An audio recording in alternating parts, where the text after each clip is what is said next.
Welcome everyone to the Atomic Cinema Experiment. I am Peter, and joining me as always is Tara.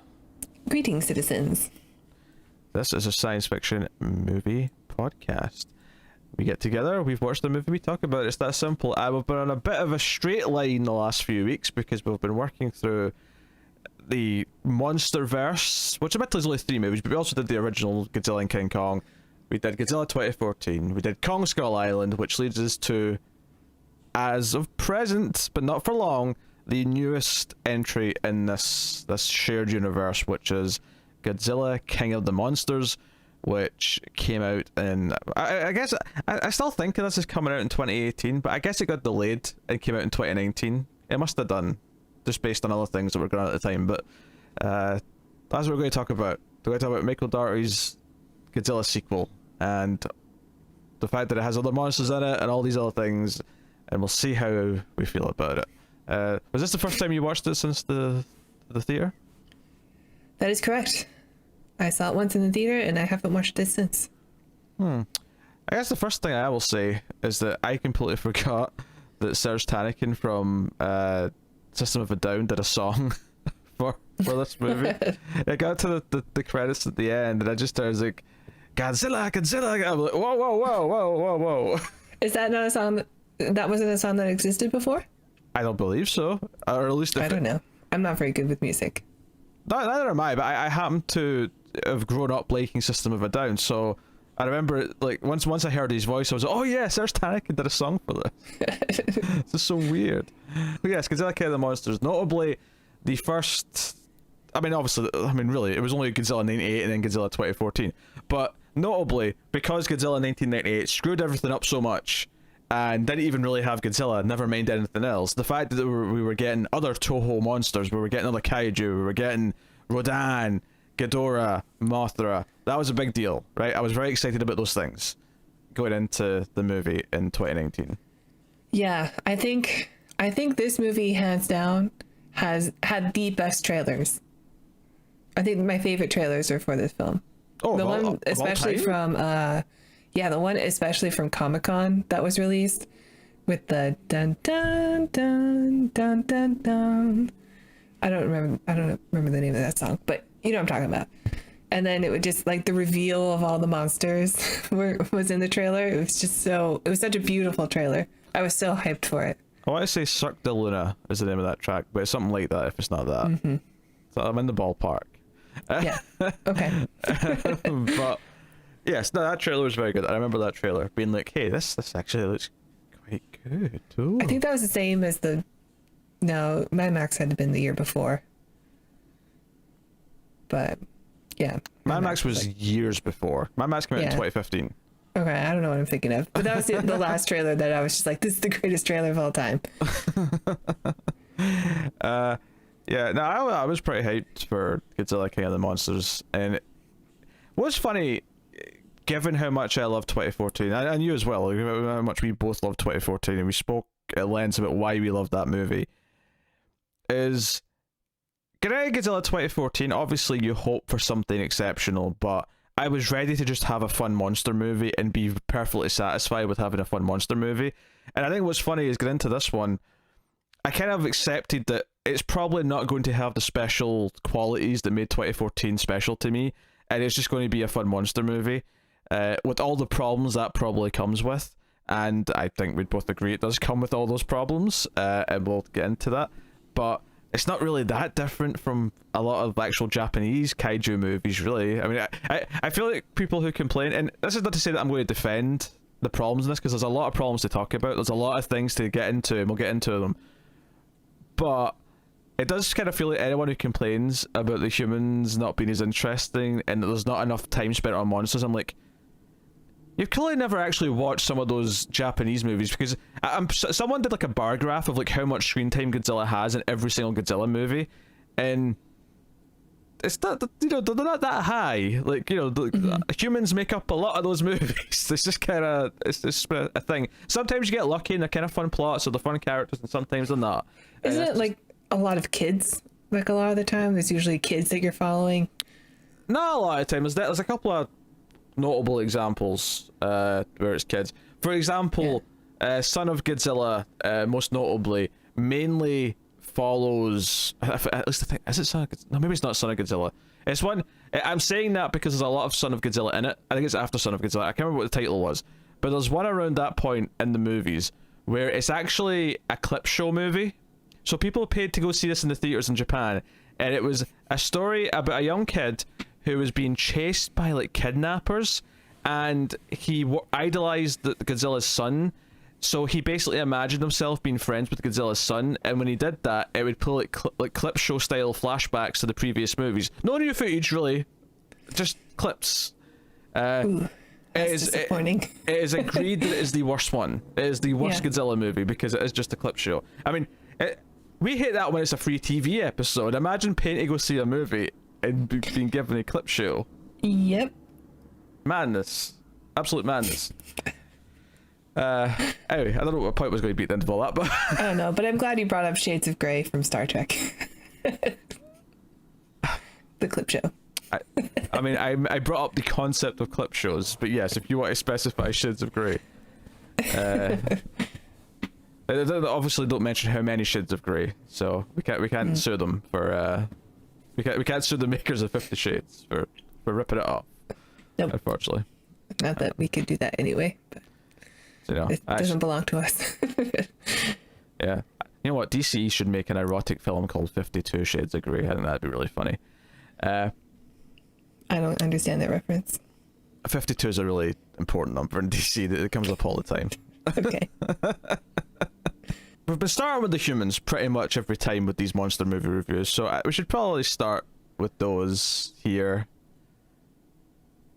Not overall thoughts? Good point. We'll start with overall thoughts. Tara, how did you feel about Godzilla King of the Monsters after this second viewing? Well, yeah, I mean, obviously I love the 2014 Godzilla, so I had high expectations, and the trailer was so, like, unbelievable. That trailer is amazing. That, I was very, very hyped. But it didn't take long for reviews to come out to set my expectations a bit lower. And, you know, it's not that the reviews are wrong, because they're right. Like, it's not a good movie. But I really kind of love it. The monster scenes in the film are so good that, whatever, like, yeah, the human stuff is terrible, and we'll skip past it to get to the monsters. It's like 2 hours and 11 minutes, and at least half of it is monsters. Most of the humans, there's a couple of human things I'll stick up for a little bit, but yeah, most of the human stuff is pretty bad. Yeah, I have fun watching it as well. I think the biggest complaint I really have with it, outside of there being too many characters who give constant one-liners that really needed to be cut. Yeah, Bradley Whitford is the worst in this. I love Bradley Whitford. I love Bradley Whitford. His character in this is so annoying. It's so bad. Like, there's a moment, so there's a line from Bradley Whitford. And it's actually quite late on in the movie, but there's nothing even spoilerly in this. There's a line where he says something that's a joke, but it's like so meta because it's more something that we talk about in the real world and not something the characters. It's because he references the let them fight, right? Because he says something to the effect of, "Oh, I used to love when he would say that." Well, not even before that, because, "Oh, a little Serizawa let them fight" action. Yeah, I love when he would say that. And I'm like, he said it to one character. He said it to one character in the first movie. This implies that he goes around saying that to everyone. It's, "Oh, by the way, my catchphrase is, let them fight. Let them fight, baby." You know what I like to say. Let them fight. And it's like, you took a cool moment from the first movie that had a bit of weight behind it, that felt like it all built up to him saying that, and it was narratively very important for what it was doing with the monsters, and you turned it into like a gimmick by having him just sort of reference it that way. I don't know. So that's just one example, but he has a lot of lines. I'm sure we'll get to some of them later. That just but there's the Thomas Middleditch. He's got a character in here who's just kind of goofy comedy as well. He's just awkward. His comedy is not as bad. Like, his comedy is more awkward humor, and he plays that pretty well, I think, just in general. So I don't hate Middleditch in the movie. I just think he's excessive. There's no reason for him to be there. Definitely, there's too many characters. There's too many. There's the soldier dude who has a couple of, you know, potentially funny lines. You know, the one who's like, "Oh, did Godzilla and Mothra did they?" Yeah, I hate all the comedy. Yeah. Yeah. They don't annoy me as much as King Kong, for some reason. But again, like the comedy in this movie is just not good. Yeah, and we haven't even got to the main family drama yet, which we'll get to that in a minute. But Yeah. the comedy is really forced. But anyway, the biggest complaint though, the biggest complaint I have about the movie is that after 2014, Godzilla feels kind of special, and it feels special because of the reverence it gives the monsters, because of the imagery being genuinely quite beautiful. I do think this movie feels a lot more and looks a lot more like a generic blockbuster, and that's kind of down to a few different things. Not that there's not good direction in here at points and some moments. There's some really beautiful shots. But yeah. a lot of it is... there's some sequences that are a bit sloppy. There's a scene in the first time I watched this, we'll get into this a little bit later when we go a bit more full spoilery, but there's a death of a character that in the first time I watched this movie, I actually missed it until they confirmed it with a sort of small moment later, and even paying attention for it this time and really watching for this death, I still I guess it was in there. Oh, okay. Yeah, you're right. I know exactly what you're talking about because I had the same reaction. Yeah. Like, so they're gone. That's an issue, but there's so much of this movie that just feels like actors standing against a green screen, and I know technically that was true in the first one. A lot of that movie will be filmed with actors standing against green screens, but this feels like actors against green screens. It feels like there's a lot of just like really kind of mediocre CG, like backgrounds and smoke. It doesn't feel as revered in terms of the monsters being given this gravitas. So that's my main complaint. That feeling is gone, and that's my main issue with this film. That said, it's a fun monster movie where I get to see Godzilla and Ghidorah fight. I do have some fun. I do enjoy those battles. I think all the reveals are really fun. All of the monster reveals are great. Monster reveals are good. Obviously, this one brings in music from, like, Godzilla's theme is in there and is used very well. Mothra's theme's in there. Rodan's theme doesn't actually properly come in. Like, there's a little kind of like hint of it, but it never goes into the melody of Rodan's theme. I know Mothra's theme because we actually watched that movie maybe like 2 years ago now or something. But that one, like, okay, I remember it. Usually it's sung by two tiny women, but I can hear it in the film. Is it Bear that does this one? Bear McCreary, yeah. Yeah. The God of War guy. You're on a first name basis with him, of course, yes. I mean, I remember the first name. I don't remember the last name. I mean, God of War guy, yes, technically, but I think people will also perhaps know him from Battlestar Galactica and Agents of S.H.I.E.L.D. as a composer. That's for the music, but... I haven't watched either of those things, but I have played the new God of War game. Yes. But, so you got the music in there. Honestly, I think... because we went so hard against Kong, I think people are going to say, why is this one better? When arguably some of the complaints might be the same. I think there's one fundamental difference to me, outside of maybe just liking Godzilla and like Ghidorah more as monsters than I do like Kong and Skullcrawlers. I think it's that this movie, the monsters actually have a conflict. This movie it's very wrestling, actually. This movie is very wrestling, and it's about Godzilla versus Ghidorah. Ghidorah is this big bad. He's the one who may actually be able to take on Godzilla. They have a fight early on. It's very Rocky as well. You know, Rocky kind of taking his... maybe not the first Rocky, but more like Rocky 3, where he gets his ass handed to him kind of earlier in the film. He's got to fight Clubber Lang. Yeah. Right? Which one's Clubber Lang then? Rodan? What? No. Ghidorah. Ghidorah. Yeah, Clubber Lang was still the villain at the end of Rocky 3. Why? Yeah. Does Clubber Lang not bow to Rocky at the end though? I don't remember. It's okay. I don't remember him bowing, but I don't remember him showing respect at the end of the film. Maybe he did. It's been a while since I've watched Rocky 3, but anyway. But the point being is that it sets up an antagonist. Godzilla's this hero. It sets up the stakes, and that Ghidorah, and we'll get into maybe more of the details of what makes Ghidorah Ghidorah and whatnot, but it sets up a simple hero and villain of the monsters, and you want the hero, and so when the human stuff works, it's because they're deciding to actually try and help Godzilla, and they're trying to like advance the monster plot in that way.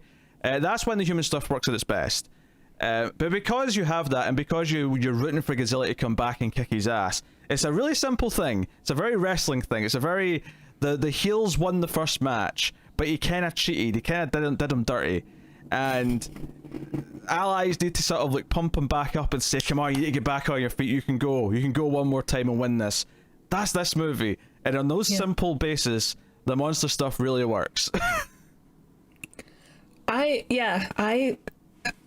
think my problem with the with one of my main problems with the human characters is that because these monsters are like all over the place, then our humans have to travel between so many places really quickly.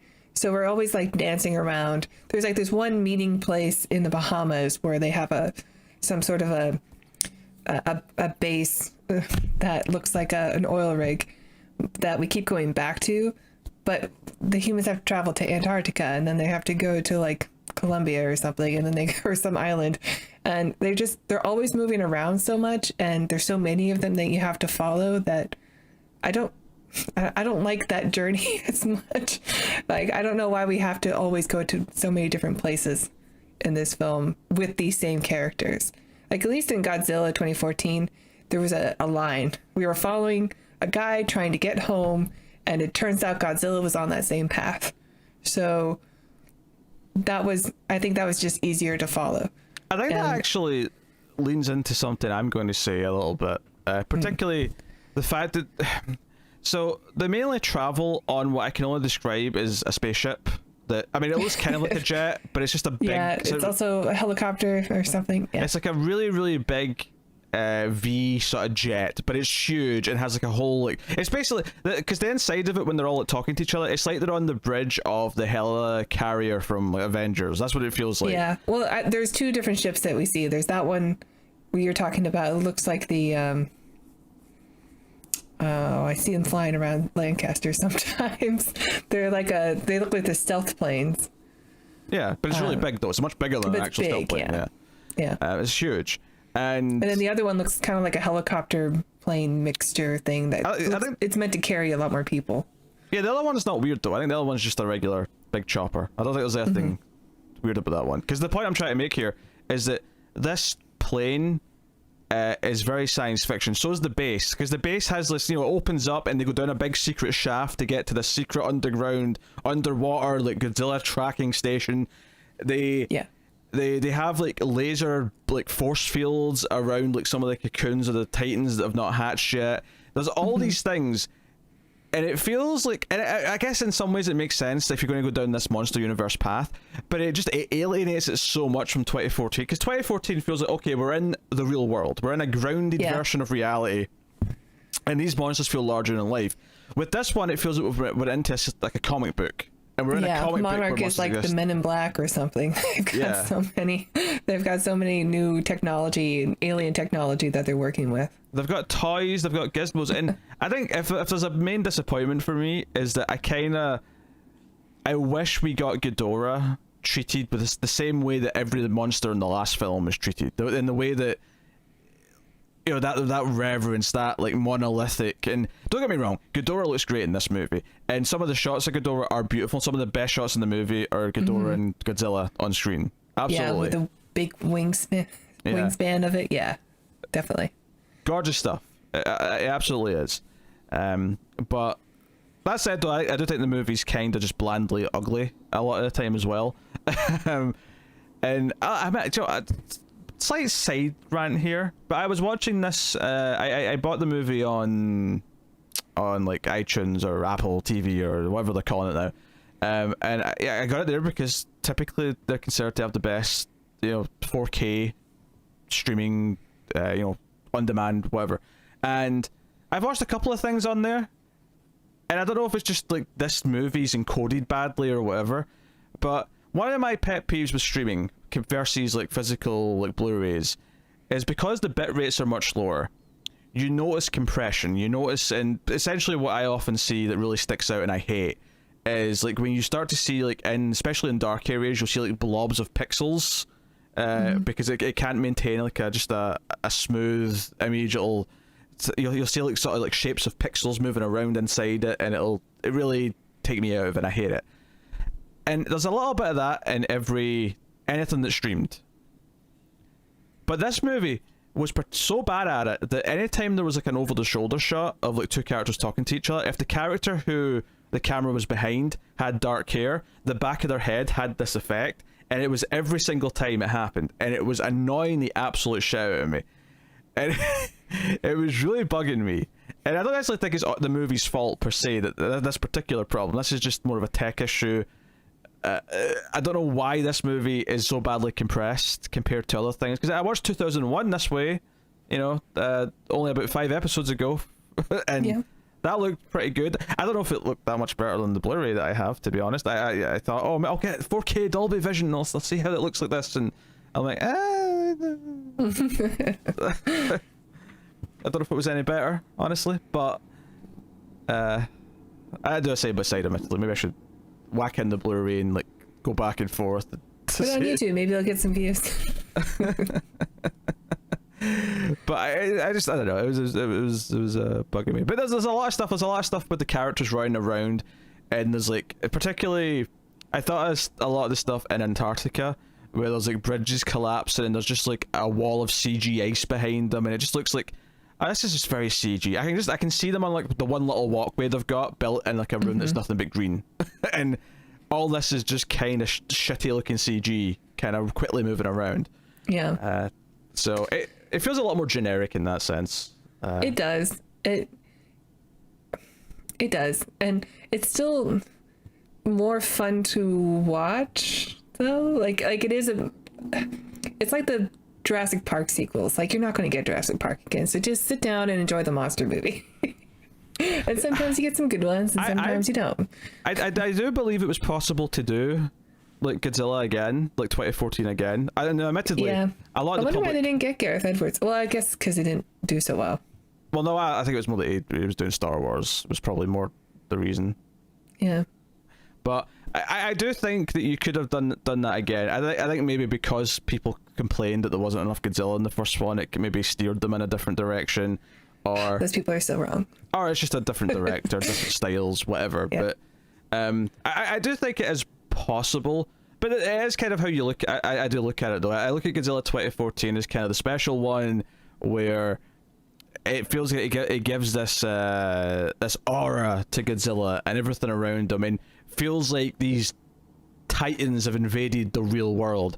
This one feels like a comic book movie that kind of just has its own cartoon logic, and we just kind of go along with it, and that's fine as a fun sequel. And that kind of follows. I mean, it follows the original series in a lot of ways, because Godzilla is this masterpiece, and then the following 27, 28 movies, there's a couple of them that are kind of seriously good again to a point, but a lot of them are just kind of goofy and silly, and we just want to see monsters fight.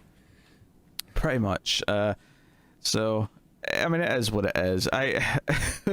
So, I mean, that's my main critique, though. I mean, but yeah, the point I sort of spun out from there, though, was everything feeling like we're in a science fiction world all of a sudden with all this tech, and it doesn't feel like we're in the real world. And he said, well, after 2014, the 4 years or 5 years that passed from 2014, the world really focused on technology that would aid them with the titans that now exist. It's sort of like Avengers logic after Iron Man. Like, Iron Man felt very grounded, but now it's like nanotechnology and magic's just in there now. So whatever, like it's progressed at the right rate, right? I won't get too spoilery, but I mean, WandaVision's basically confirmed there's been witches for centuries. Yeah, but who knows? Like, maybe their witch power came from like the Tesseract or something, another Power Stone. Who knows? Maybe. Power Stone, Infinity Stone. Infinity Stone. Power Stone's a Power thing. Stone is an Infinity Stone, right? Is it? Isn't one of them power? I don't know. It doesn't sound right. I mean, I don't know them well enough to tell you that it definitely isn't, but it doesn't sound right. Okay. I'm probably wrong. There's the Mind Stone, the Time Stone, the other ones. I don't know. Anyway, The red one. Yeah.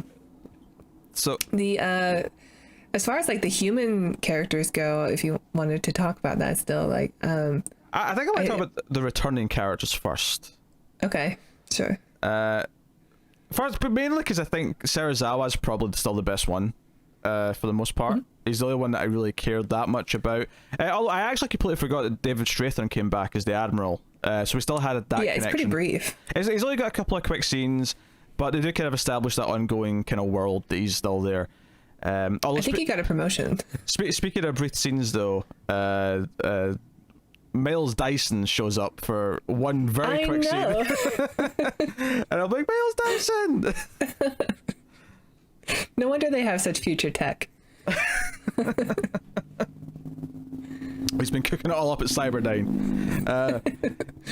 So that's neat. But I wanted to specifically talk about, and we'll go more into what happens with these characters as it goes on, but the first time we see them in this movie, they're at like a hearing, right? Where they're talking about what monarch, should monarch be dissolved, should it be just part of the government or the military or whatever. And we got Tom Middleditch is there with Serizawa and Sally Hawkins' character, and they're there to argue that no, we have to like respect this, we have to study them, Godzilla's on our side, blah blah blah blah. This scene, and it happens again actually after this scene. This scene committed one of my biggest pet peeves in all of movie making. I hate this so much. They use footage from the previous movies as footage they have. Like, as no. camera footage. Like, one of the shots they have is Kong walking away at the end of Skull Island. Who took that shot? Who took that shot? Brie Larson did not have a video camera on her. She was rocking a stills photograph camera, and it was an ancient one at that. So don't even start me. Don't even tell me, oh, it's a DSLR. It can record video. No, it can't. It's the 70s. Right, yeah. I understand. It's super annoying. This is so, and it made it worse at the end because it ends with a joke where Middleditch says, oh, because they have to run out because they hear about what's going on, and Middleditch says, oh, I'll leave this documentary of how mutals recreate or procreate, just hopefully this is a censored one.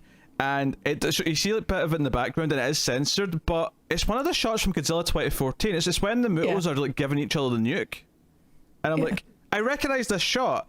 This is not funny because I know what's happening behind the pixels. Right. I don't... So this was all. So, and do you know what? One of the things that I did not notice in this scene, when I saw it, because obviously I hadn't just watched Kong, but they actually bring up the lion and the mouse thing in this scene. They actually bring that up in conversation, which gave me a chuckle a little bit. Yeah, I said the lion and the mouse, or the scorpion and the frog, which is a similar but story with a different ending. Yes. So. And I don't dislike it. I mean, like, okay, it kind of ties it a little bit thematically to Kong. Right, yeah. So, but it does take you out of the film. Does it? Did it bother you? The genital scene? With the genitals blurred? No. I'm just talking about the reference to the mouse and the lion. Oh, yeah, the genitals thing's terrible. Yes, that takes me out of the film. Yes. No, I'm saying, like, whenever they use footage from... Yes. From previous...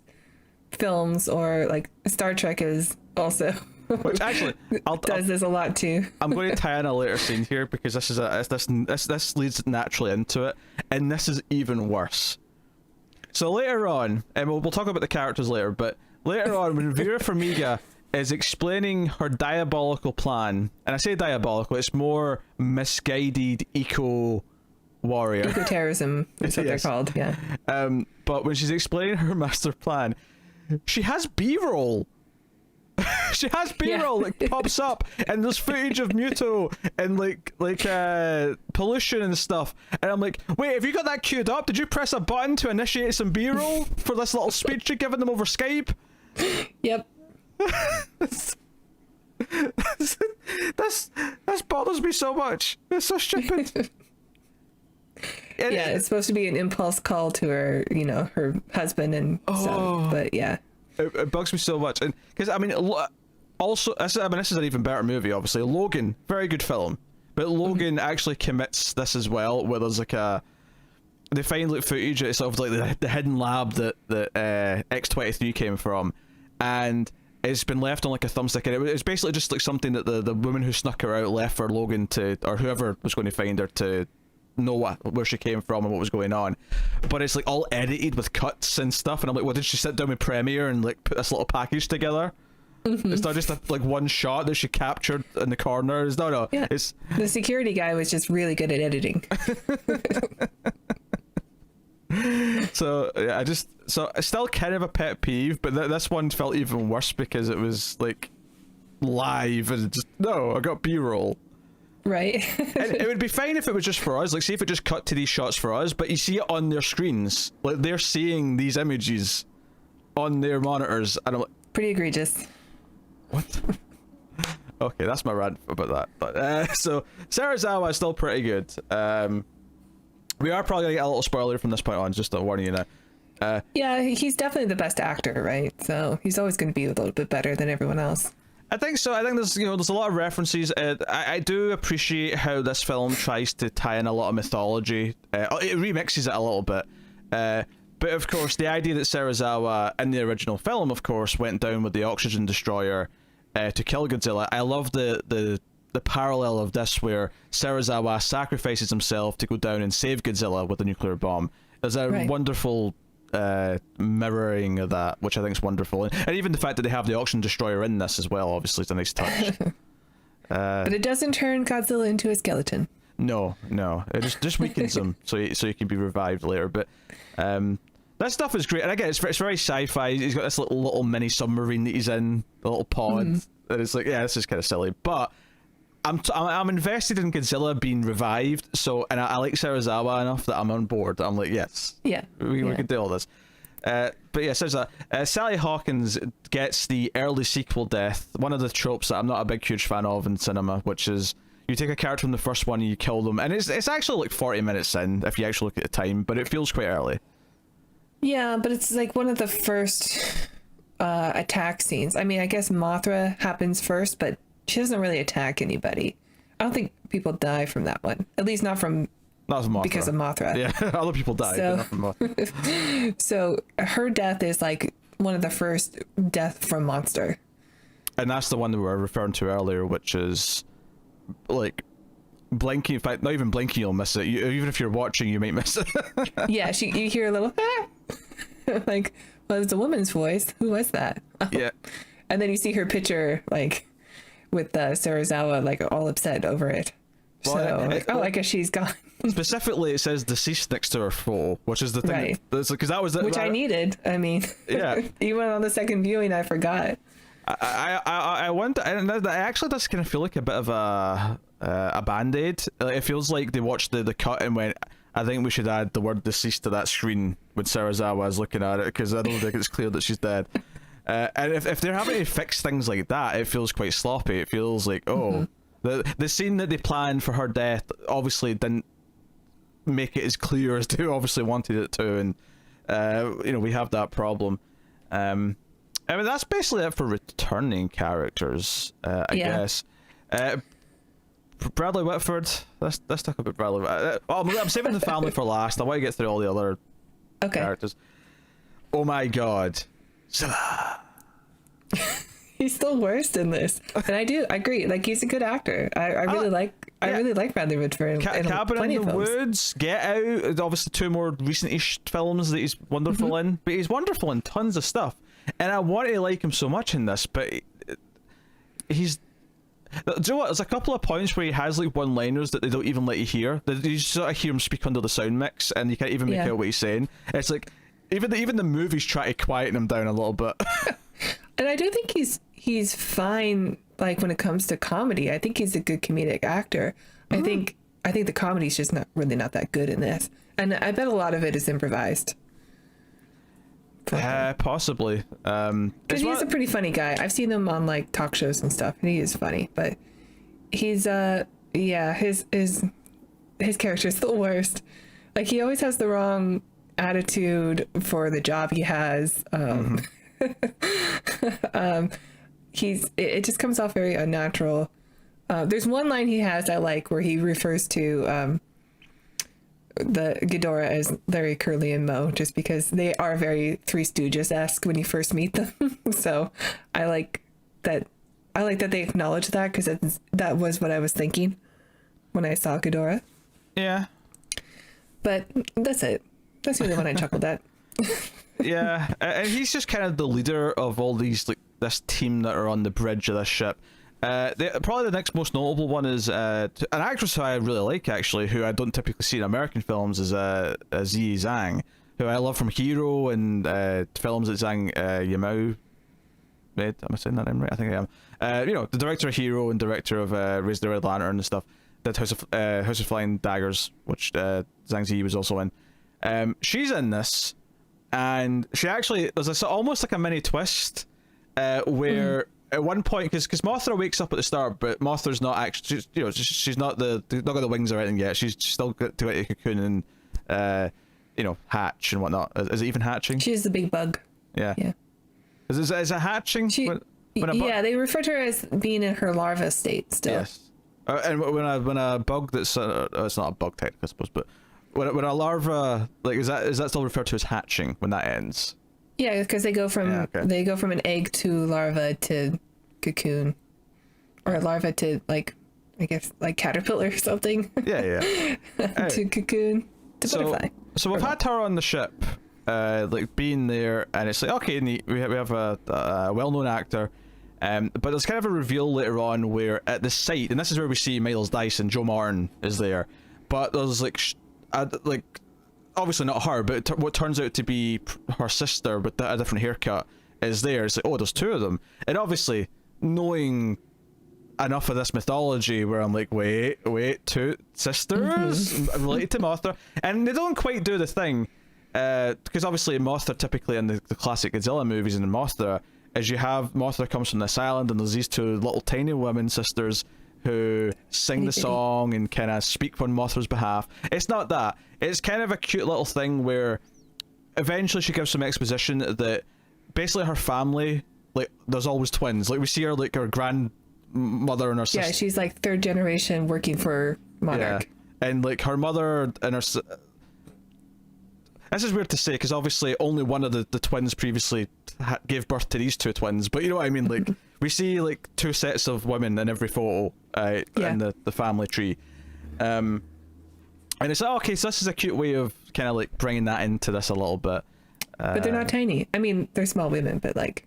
You should regular small, though. They're regular small. They're not Honey, I Shrunk the Kids. Small.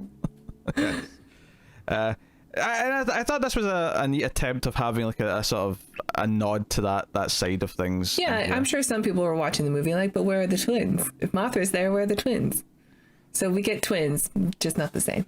Yeah. So there was a neat way of bringing it in, I thought. I thought it was cute, yeah. I think that coming into it, the Auction Destroyer, and then obviously I love almost the nudge wink wink of calling Ghidorah at first Monster Zero, because that was the American version, I think, was what they called him, Monster Zero. And then he's an alien, right? He is an alien in that movie. Well, he's an alien in this movie as well. Yeah, but he's always been an alien. He's always been an alien. That was one of the best sequels to the original Godzilla is Ghidorah, the three-headed monster, which is like the fourth or fifth one. And it talks about how this threat's coming from, is it Jupiter? I think they say it's Jupiter in that movie, if I remember right. But the idea that this alien race is sending down Ghidorah, and Ghidorah is this threat that finally, because that's the first movie where Godzilla becomes a good guy. Because the previous one's Mothra versus Godzilla, and Mothra's the good guy or good lady, but Godzilla's the villain in that movie. It's Ghidorah who's like, no, he's so bad that Godzilla, Rodan, and Mothra have to team up and take him on, and that's like setting up the big threat. One for each head. So I actually kind of got excited here when they flat out said, because obviously in this movie they say, oh, Titans are all these ancient beings, they roamed the earth before we did, and they're all hiding underground, blah blah blah. But they say that we assumed that Monster Zero was just one of them, but myth and legend says that it came from the stars, that it fell from the sky, and it's not it's not natural to our world. So that's why it's so adverse to Godzilla and why it's kind of taking over and upsetting the natural order of the Titans, because it isn't actually one of them. So I like all this stuff because it gives it enough character and enough, reason for them I to think hate each there's other. a lot of wink wink, nudge nudge, nods to the nods to the original films that will make fans happy and maybe make the international audience happy as well. Yeah, and I don't think it's just wink wink nudge nudge for no reason though, because at least here I feel like this is still giving a reason why he's different, so it still has a purpose in the movie. It's not just a reference for reference sake. Yeah, and if we wanted to talk about the villains, obviously Vera Farmiga it turns out to be a villain in of sorts. She has, I would say, maybe good intentions, but they didn't account for the alien aspect of Ghidorah. Yeah, but the main villain is Charles Dance, which is easy to forget because he disappears for a long time. He does. And he doesn't really have any agency. He's just kind of there helping Vera Farmiga. And it's not until the post-credit scene, which I'll be honest, I forgot what the post-credit scene was in this movie. To the point where I was letting the credits play and I'm like, what's the one at the end of this? I can't even remember. And then obviously I couldn't remember either. But he's... I assume he must be back for Godzilla vs. Kong, unless this was setting up something they might do after that, which obviously isn't going to happen now. But you would hope this is leading into... I don't know. I'm not sure. It seems to be setting up Ghidorah will be back, but anyway. Oh my god. I just want to say right now, if we get Mecha King Ghidorah, I will be so happy. Is that a thing? Oh, it's a thing where I remember it's one head or two heads are mechs, but the other one isn't. It's not like Godzilla where it's a completely different thing. It's like Ghidorah's been it's like a cyborg Ghidorah where parts of him are mech and parts aren't. It's wonderful. Well, maybe Miles Dyson will be back then. It's wonderful. I don't think people love that. It's one of the early 90s movies, I think, that did that. But I love that one. It's so batshit insane. I love it. I'm sure it's very popular overseas. Charles Dance is always evil, to the point where every time you see him, he's called an eco-terrorist because he's doing this for the good of the world. They think, look, humans had their chance and we screwed it up, so we're gonna restore balance by unleashing all the monsters so that we won't even have enough time to rebuild cities before they get destroyed, so we can't pollute anything anymore, right? So that's one way to fix it, I guess. Specifically, she points out that after San Francisco, that basically the radiation brought life back. Then all of a sudden it was rich with life and greenery and animals, and I'm not sure how radiation accomplished that. I feel like radiation's kind of detrimental to life normally, but whatever. Movie logic. Well, the sun is radiation, so maybe it's a different type of radiation. Godzilla's got good radiation. I got you. Yeah, I got you. Godzilla's good radiation.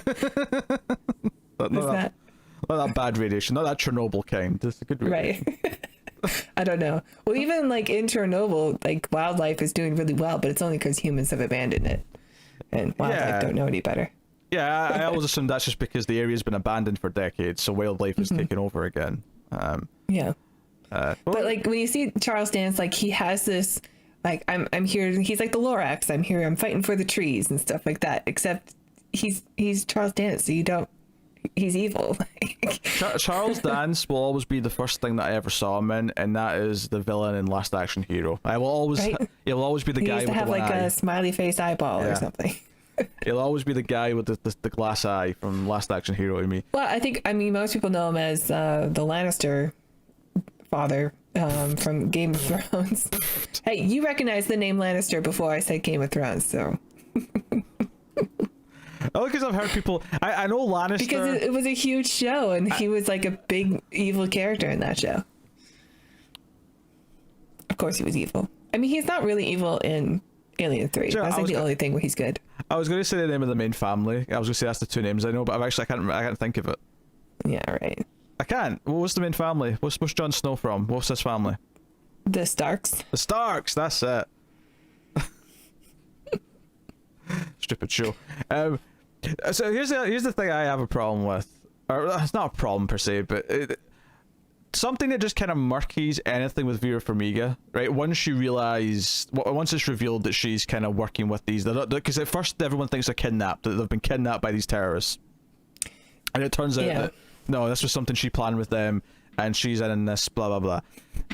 But the big problem I have with this is that regardless of her noble intentions, perhaps, she openly like works with these people and presumably gives them the access to get into like the base at the start where they're waking up Mothra. They come in and just kill everyone who works there that aren't her or her daughter. Right. Like they're just murdering people left and right. So there's no like shades She's of kind grey of a here. murderer, yeah. There's no shades of grey here. Like even if you don't count the people who have died from the monsters, which you should, let me make that clear. Right. Thousands, if not millions, of people have died because of what she's done. Even before that, she let colleagues be shot to death. Right. And her kid was supposed to be in that room too, so who knows? She clearly puts her kid in danger all the time. I love how we've been talking now for like over half an hour, for even longer than that, and we've not even mentioned Millie Bobby Brown as the kid, who like is fine in this movie, obviously, but I think I was expecting something different from her when I saw the trailers. I was expecting, oh, this is the kid, kind of almost Jurassic Park style. This is the kid who's going to like be kind of smart, but she's going to end up on her own.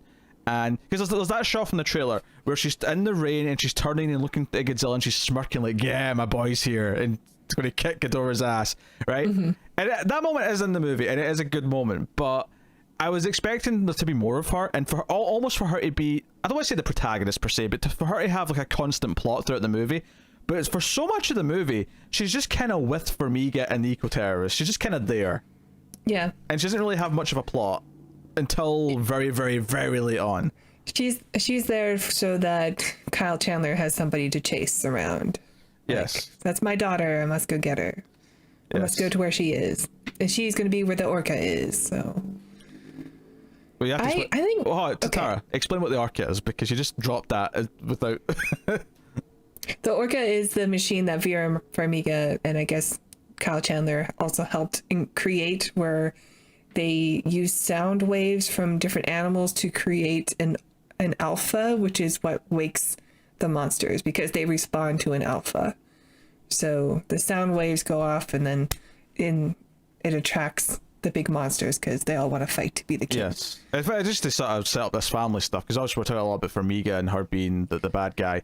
We should talk about the fact that, so obviously her, Kyle Chandler, and Millie Bobby Brown, her family, there was also a son who died in San Francisco in 2014, which actually is kind of the first thing that stuck out to me, actually, especially in the second viewing, is the opening scene of the movie is like them, it's like, 2014 San Francisco, and they're screaming for her son. There's a little girl playing Millie Bobby Brown, because she's maybe like 4 or whatever, and it was actually not 4, she'll be older than that, because Millie Bobby Brown's like 14 in this, but you know what I mean.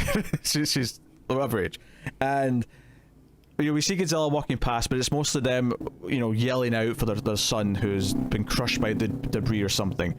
Yeah, he's gone. All I can think watching this opening scene is how you're telling me this is San Francisco, and there's actually there's a quick shot of that you can see the guys dropping from the plane. You see the red smoke and just one wide shot, but nothing about this feels like San Francisco in the last movie to me. It feels like generic CG backdrop. There's just destruction. It doesn't have the aura, that dark world that we're in that it had in the first movie. Not enough dust. It feels just so disconnected. Yeah. In my mind from it. Well, it just looks different because it's a different director. Like they're very different in their style. Very, very different. Yeah.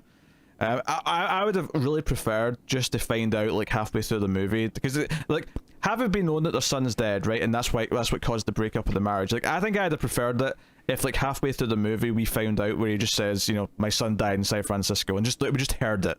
Like, yeah. I think that'd have been more effective, because it'd be like, okay, this is why he hates Godzilla and Titans so much, is because his son died, his young infinite, like 5-year-old, whatever age he was, son died in San Francisco in 2014. I think that's enough. So Chandler, like he's upset about it, and so he's I'm sorry, did I interrupt you? No. Okay. So he's upset, like his motivation is we should kill all Titans because they kill people and people die and too many people die. My son died, But Farmiga, she wants to help Godzilla release the Titans because she wants her son's death to have meaning. I think Vera Farmiga is a decent actress. I think she's really terrible in this movie. I think like she's legit not very good. I don't know if I even say she's not very good. I'd say she's just kind of phoning it in. I don't think she knows what to do as an actor in this. That Skype scene is like cringeworthy. Like It's real bad. It's real bad. Well, I also like Kel Chandler in this movie either, even though I do like so there's two scenes with Kel Chandler that I like in this movie. There's the scene where they're in the underwater base and they're tracking Godzilla, and they see Godzilla. They open the big shutter door and Godzilla's there and his back's glowing and he's swimming, and they're saying how it's an intimidation tactic, but we don't think it's for us. And I always took from this scene that it's actually for Kel Chandler, because I get the impression from this movie that Godzilla knows that he doesn't like him. Right? I know that maybe sounds like a stretch, but I think the later scene, which I also like, which is Godzilla waking up, which is a big glorious scene, da da da da da. You know, the main theme comes in because the rise of Godzilla is wonderful. It's beautiful. He blasts his atomic He breath somehow stands up in the middle of the Pacific Ocean into the air. Don't ruin it with logic. he blasts his atomic breath into the air, and then you hear the Dan. And do you know what I did forget about this scene though? I forgot that there's a snap zoom in his face when the grunge, you know, the dark part of the theme comes in at the end. You know, the Dan. Dan, dan, dan. Like, there's like a sort of snap zoom into his face, and I kind of laughed, not because it was bad, but just because I'd forgotten they'd done this. But what I like about this is that he leans in and he's looking at Kel Chandler, and Kel Chandler says, "Don't move," because that's what he was told back when he first saw Godzilla, and Godzilla was like, acting a little intimidating in the water, and right. Godzilla stares him down, and I genuinely think this moment is Godzilla saying, "Okay, we're cool." And that's what this moment feels like. It's like he notices who he's looking at, and he realizes that this guy has played a hand in helping him, and this is a moment of acknowledgement. And I actually kind of like that. I like that Godzilla is a bit more, not a relationship with the humans, but there's a little bit more of an understanding with him and the humans. Even obviously Serizawa gets his big goodbye moment with them, where he sort of touches them and says goodbye. Which we have to go with that bit of mythology. The fact that there's a underground like temple or something that Godzilla lives in. Like, that's a big are they implying thing. this is like Atlantis? Yeah, kinda. I don't know if it's specifically that, but yeah, I get that vibe. Or is it like Journey to the Center of the Earth? Like there's a hollow Earth. There's another, like, there's civilizations, there's a lost world underneath. What are you talking about, Tara? Kong explained all this. Hollow Earth theory. The one dude's paper was all about the Hollow Earth. Yeah. Yeah. Okay. It's all Hollow Earth. They did bring this up, to be fair. Okay. So it is like, but this civilization is like maybe Journey to the Center of the Earth. Sure, yeah. And that's where the Atlanteans come from, and they worship Godzilla and built him a temple. Yeah, I guess. And there's paintings of him fighting Ghidorah, so he obviously... Because presumably the last time they fought, thousands and if not millions of years ago, well, that can't be millions, there was people around, but you know what I mean. Like, thousands of years ago when they fought, there wasn't any buildings, right? At least not in the traditional sense. So all these skyscrapers they're like bumping into and like hitting each other with, like, that wasn't a thing. It would have been fighting in the mountains, it would have been fighting in the open land and stuff like that. But yeah, Maybe they fought in the Hollow Earth. I don't know. And maybe they did fight in the Hollow Earth. I don't know. Well, they showed like Roman sculptures with Hydra on it and stuff, implying that maybe they appeared or that stories were passed down. Yeah. Either way it works. Like I'm fairly cool with it. I think it's the sort of thing that we would sort of look at drawings like this from those time periods and go, yeah, this is just like myth and legend. This is them telling stories about things. You know, or probably our own arrogance of like, this wasn't based on something they actually saw.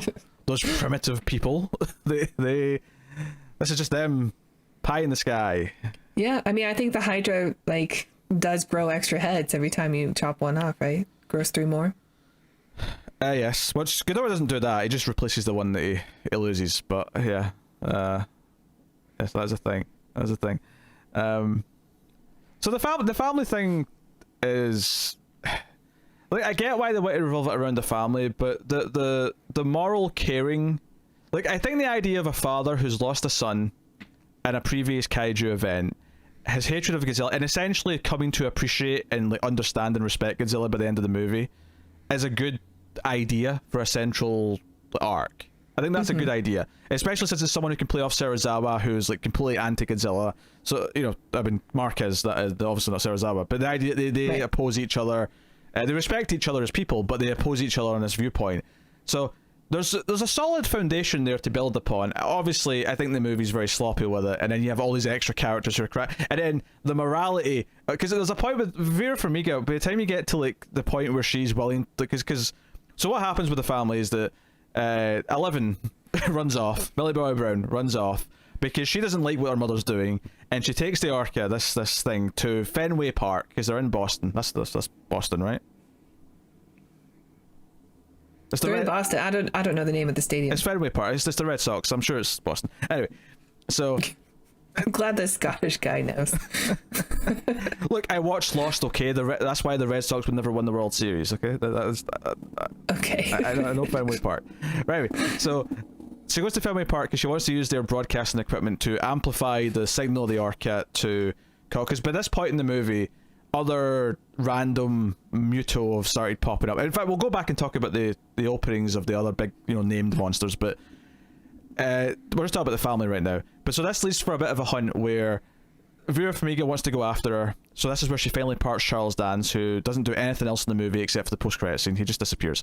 Well, he's evil. Yeah, Vera. And then meanwhile, Chandler's off been waking up Godzilla, and he comes in and he wants to come down because he wants to find his daughter. So they end up running into each other and they try to find the daughter.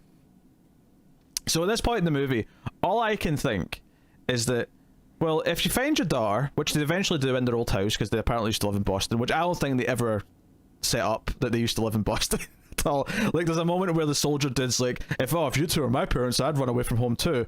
She's at home! And I'm like, oh, you lived in Boston then? Presumably. I assume San Francisco, because that's where you were when Godzilla attacked, or not attacked, but you know what I mean. Anyway. Yeah. But anyway, all I could think at this point in the movie is like, well, she has to die, because if she lives, she has to like stand trial for the deaths of thousands, if not hundreds of thousands, if not millions. We don't know how many people have died, but she did all this. All of this is her fault. Yeah, there's not much of a redemption arc for her. Like they try to play one, but I don't really like accept it. All she really does, she's killed a lot of people. Is Godzilla's getting his ass kicked, and she turns on the Orca and basically gives herself up as bait for Ghidorah to give Godzilla a chance to get on his feet and fight back. And it's just not enough. It just kind of feels like, this is a character who felt distant from her introduction. Her motives were weird. The plan was just batshit stupid. Like, let's be honest. Let's talk about the plan is stupid. Even if her core idea was that, okay, a bunch of these mutal will get up, these titans, and Godzilla will come and fix it all and defeat everyone so that we'll all be safe eventually, and it'll like repopulate the wildlife, it'll repopulate the greenery. The problem it'll take away some humans, so we won't be overpopulated. Yeah. She's basically being Thanos. You're right. She's essentially wiping out probably half of the people on the planet during this plan. If it all went to plan, it'd probably kill half the population, give or take. I mean, there is so much destruction in the film. I know we're not quite there yet, but like we'll talk about when we talk about the monsters, I'm sure. But yeah. I mean, they basically level like a third of the planet, of the like livable planet. Yes. So yeah, I mean that's basically it for them. Weird choices, weird things. I think again, the core idea of a parent doesn't have to be a dad, it could be a mum, whatever, doesn't really matter. But a parent who's lost their kid in a previous Godzilla attack, but learning to respect that Godzilla is ultimately there for good, and kind of like that's a solid idea for a little arc. And I like the link that he has to like what he does for work. Like he studies wildlife, he studies wolves, and like people who do that do have a respect for nature. Like people who get, attacked by a shark, they never blame the shark, they always blame themselves for being in the shark's territory. So like I think he also has that just basic understanding, like this is not our world. So like eventually he just accepts that. Like this is just we got caught in the wake of Godzilla. while he was trying to save us. Yeah, or more specifically, not just Star Wars, because I think Serizawa's whole thing in this movie, he makes a few speeches about how, no, we have to learn to live with the Titans. It's not about us defeating them or them defeating us. It's about coexisting peacefully. Yeah. So. And no more skyscrapers. Because that's a waste of materials. All those high-rise apartments are going to be worth nothing. Everyone's going to be too scared, yeah. Everything should be close to the ground. You have to be close to ground, easy to evacuate. I mean, honestly, I won't go into a tangent here, but I do actually think some of the taller buildings that exist are kind of like just asking for trouble in some ways. I'm like, this isn't like, what about this is safe? I mean, after 9/11, like, how can you not think that? Even Right? before that, I felt squeamish about really tall skyscrapers. But yes, after 9/11, yeah, I mean, like, it's just hard not to imagine being trapped if there's something wrong or a fire or something, and just like, oh well. Basically, if it's too tall that the fire truck ladder can't get up to that window, I don't really want to be living above there. Like, that's the limit. That's where this is. But the view, damn.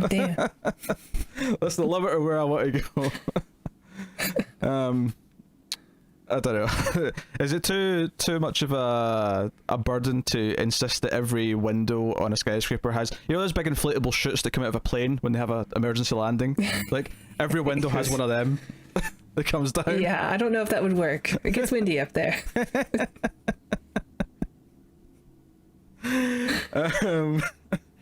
Yes. Okay. Anyway, monsters. Do we talk about monsters then? Talk about some of the shenanigans with the monsters. So, I mean, the introductions, the fights. Introductions are probably a good place to start. Introductions usually are. What do you make of Mothra? Let's start with Mothra. Mothra, I think Mothra, she really comes off as the weakest of the monsters, because she has a huge vulnerability, which is her wings. Like, I know they are like, they're not like a real moth where they're basically paper thin, but she, like, I don't, even when the movie was coming out, I couldn't imagine how Mothra could be essential to a fight against Ghidorah or Rodan, who Rodan looks like he's made of rock and Ghidorah is just enormous. But she's there as like an assistant for Godzilla. Like, she's there just with the assist, and they have some sort of symbiotic relationship that kind of makes her presence like worth it, and she has, I mean, she's beautiful in the movie. Like, she has some really spectacular moments when the wings first come out. Yeah, the wings first coming out is great. I love, because there's a moment where Chandler's going to leave the rest of the humans. He's going to abandon them. And because they think Godzilla's dead, this is after the military have used the Oxygen Destroyer, which, by the way, Ghidorah gets away and Godzilla's the only one who's hit by it. So, good job, military. You did a great job with that. The one that was trying to help you is the only one who got hurt. But Chandler's going to leave, and there's this moment where he's sitting on the chopper waiting for it to take off, and then you just see the colors come in, and you see them coming. It's almost like the sun shining through Mothra's She has wings. like her own way of like giving off light, and I guess it's radiation that assists with Godzilla. And I think she's never looked better, honestly. Like, especially in the version of Mothra that we watched. I don't know about Mothra in Godzilla film, but she looked pretty silly in the original Mothra movie. She's pretty similar in the when she shows up in the Godzilla movies. Right. Well, I think what I like. She's definitely never looked better. I think what I like about her showing up there, though, obviously it's pretty, and it's pretty again when she shows up in the final fight. But I like that again. She's there to actually basically tell the humans, no, Godzilla can be saved. Go wake him up. Like, that's where they get this idea from. It's her. She almost has like a maternal relationship with Godzilla. It comes off as like, we know it's a female, so maybe it's just like something is love. Like, there's some sort of love there. But I enjoy it. Like, she shows up, and she's like giving off this light, this glow, like an angel in the clouds and stuff. And the clouds separate with her wings, and she's revealed, and she's there to help revive Godzilla, or she's trying to find him. And and the music does use the theme. It uses the Mothra song. So you hear it's almost like a vocal that comes in that kind of chants it into, and it blends seamlessly into the score, and it sounds really good. Her fight with Rodan, I think, is fun to watch. It seems a little bit like, how the hell are you going to get out of this one? Because Rodan is definitely like, that's the Apollo Creed, you know. He's bigger. Yeah, he's definitely bigger. Rodan's introduction is great though, because Ghidorah wakes him up, or no, actually, no, it's the humans who wake him up because they used Orca. Ghidorah wakes up Rodan. Is it Ghidorah? No, I it's think not. so. It's not. The humans wake Rodan up.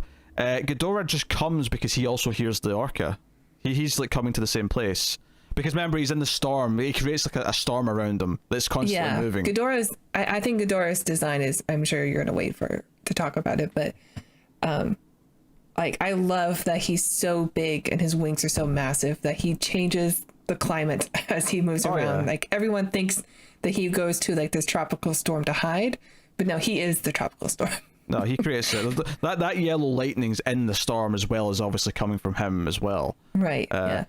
Now Rodan, because his introduction, I remember in the trailer just being wowed. There's like a shot of like, it's like you just see his like shadow flying overhead, but the wind from his like wings flying overhead just like knocks over all these houses. Like just the wind from it just knocks everything over. Yeah, he's like a hurricane coming through. And I love that. I love that force of nature feel to it.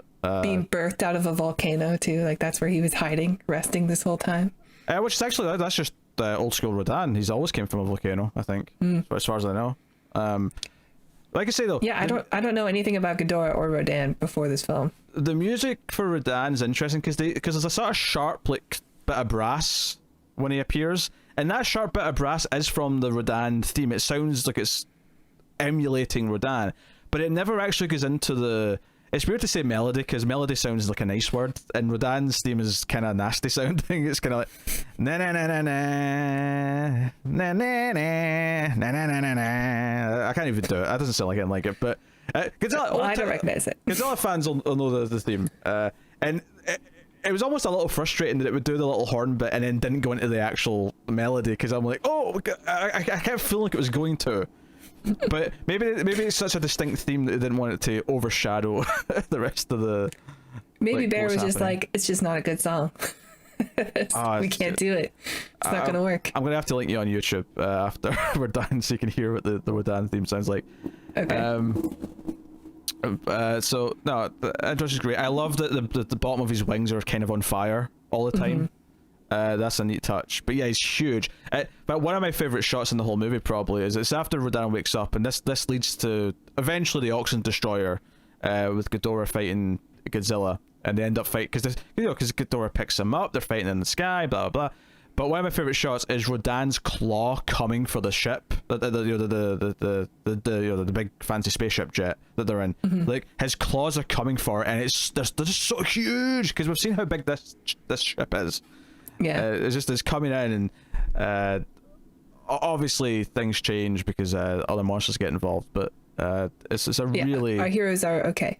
Yes, but it's a glorious visual.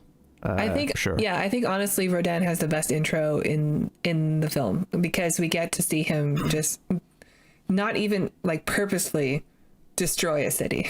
Like he's just passing through and the city is just demolished. We should mention that Godzilla does have a little bit of the 2001 music is in there a little bit. It's not used a lot, but there is a little bit of it the first time he pops up. I didn't notice. No, it is there. It is there. And then sort of the chanting that accompanies the main theme later is there too. The first time he pops up in Antarctica though, because obviously Ghidorah is woken up by the humans, by the eco-terrorists, and the humans are like, oh, yeah. In fact, the one F-bomb in this actually made me chuckle a little bit. I mean, the character's not that funny, but the soldier just sort of looks up, sees Ghidorah, and says, "Oh, we're effed." Like, we're done. But basically, just as he's about to kill everyone, he's already killed a lot because it's Ghidorah that kills Sally Hawkins. We hear just a little bit of it, but you do get that first part, the da da da da, when Godzilla first appears, and yeah, we get a fight with him at the end of Act 1, essentially, in Antarctica, where Godzilla doesn't get completely... I actually remembered some things out of order. I thought that it was in this fight that he bites off one of the heads, but it's not. It's actually the fight just before the Oxygen Destroyer, where Ghidorah gets a head bit off. Yeah, it's at the island where Rodan is. Yeah. Because that's where we see it at the end of credits also.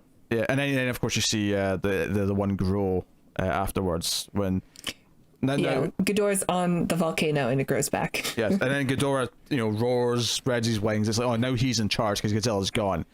And then that's when all the other Mutos around the world, which all the rest of them, by the way, are all generic. They're not real, like, from Godzilla movies. I think, there's another Muto from the first one. We do see a Muto from the first movie at the end, but other than that, it's like a big spider. There's a big, like, woolly mammoth one. Yeah. Yeah. There's a couple of generic It's like a mammoth gorilla mammoth thing. Yeah. Maybe it's in like Destroy All Monsters, maybe another like Honda film that's not a Godzilla film. I don't know. Or maybe they're just generic, like Spider Crab. Destroy All Monsters is a Godzilla film. Oh, I thought there was another. Well, he did another one with like giant people. Maybe they fuck kaiju. I don't know. I know. I think that's just generic. I mean, technically there was a big spider in one of the Godzilla movies, but I don't necessarily think the spider we see in this is meant to be that spider. I think it's just generic other things. I like the mammoth. Yeah. I mean, they're fine. They're kind of just there to serve a plot beat for the ending. Kong's not there. They acknowledge that Kong is like one that they're monitoring, but he doesn't show up. Well, Kong's Skull Island. Yeah, he's Skull Island. He's away. He's busy. He doesn't want to take the trip. Yeah. Like, you know what? You could be king. I'm king on this island. I'll stay here. Too much. He's not up for the swim. That's just all it is. Yeah. But no, so you have the big fight in Antarctica. You have the fight that ends with the Oxygen Destroyer.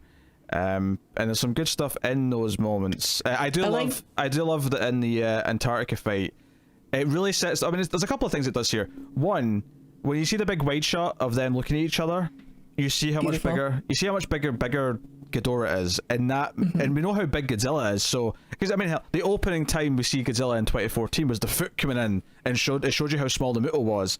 Here, Godzilla is not as tall as Ghidorah, and Ghidorah looks huge. You have that. I also love that he tries to use his atomic breath. Has one big secret weapon. Yeah, I was going to bring that up actually. Yeah. You talk about it. Yeah, I was going to say, like, I love that he starts with the atomic breath, like, basically starts with it. Like, the first time they're fighting, it's not that far into the fight where Godzilla's just like, I'm just going to atomic blast you because that's my big weapon. And it doesn't work. Yeah. Basically, just dodges. Ghidorah dodges. And I like it, but it's not just that he dodges. It's not just like, okay, you could have a fight. Let's say you're having a fight with two humans, right? And you set up go back to boxing, right? Just go back to Rocky. Like, so that's the opponent's really good at dodging, and you set that up as, that's his big thing. This guy's really sly, so Rocky's really gonna have to change up the style. What I like about it here, specific to the monsters, is that it's not that he's sly. It's that the three heads are all sort of skinny, and he can just all Ghidorah really does is just sort of go weep. It just moves his two necks, and the blast just misses him. I mean, he gets hit in the chest once, and it hurts him, like it knocks him back, but it doesn't actually kill him like it does the Mutos. Well, yeah, it does the thing where it sets up that Ghidorah is potentially tougher, but it doesn't do it in a way where Godzilla is just completely useless the first time. Like, it does feel like, I mean, in a fair fight, like, Godzilla might win this, but he gets his ass kicked here in this particular case. Yeah. But there's some fun stuff and he doesn't have the assistance of the humans. The humans are always interfering, so it makes Godzilla lose. It's the humans' fault. I concur. Yes, I agree with that. But then you get to, obviously, Godzilla has to be woken up. Great big scene, which you mentioned. And then when we get to the final fight, I do appreciate, because we've complained like 2 movies in a row now about the sneakiness. And I'm not saying there's no sneakiness in this, but I do appreciate that when... So, Millie Bobby Brown turns on the Orca, that attracts Ghidorah to Fenway Park. And there's a fun little sequence of her running from it, and she gets cornered basically, and all 3 heads are the lightning's getting ready to go, and it's, got right about to blast her. I do appreciate a couple of things here. One, this could have very easily been just the same scene as when Godzilla uses atomic breath to save Aaron Taylor Johnson in the first movie. It does the different thing here, where when he does use his atomic breath to like break up a moment, it just hits the atomic breath just hits the Ghidorah or whatever, and that's the moment. But here specifically, this is the moment where she turns around in the rain, is that you actually hear some footsteps, you hear some thumping, and that makes her turn around. I'm like, see, none of that sneaky garbage. Like, she at least heard some footsteps. Right. So. And Ghidorah can't sneak up on people because he changes the weather. Exactly.